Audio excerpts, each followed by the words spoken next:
Hello, আসসালামু আলাইকুম। আমি ডক্টর ইবাদুল চৌধুরী। আমি একজন জিপি। আজকে আমি অত্যন্ত গুরুত্বপূর্ণ একটা বিষয় লাং ক্যান্সার বা ফুসফুসের ক্যান্সার লই আপনার লগে মাথার লাগে আইছি। আমরা জানলাম করোনা ভাইরাস প্যান্ডেমিকের কারণে অনেক কম সংখ্যক মানুষে ক্যান্সারের লক্ষণ লইয়া তারা জিপির লগে মাত্রা।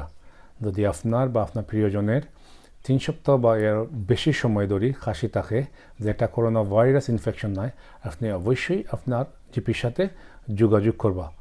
হয়তো এটা মারাত্মক কিছু নয়, কিন্তু এটা লাং ক্যান্সার বা ফুসফুসের ক্যান্সারের লক্ষণ হইতে পারে। ইংল্যান্ডে লাং ক্যান্সার বা ফুসফুসের ক্যান্সারের হার 3য় সর্বোচ্চ।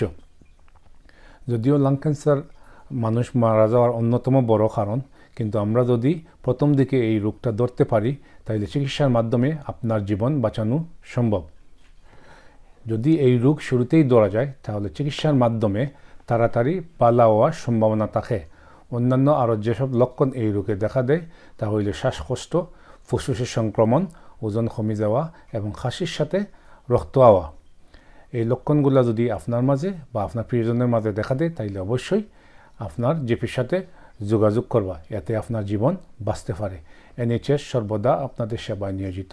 Help us to help you. Thank you for watching this video.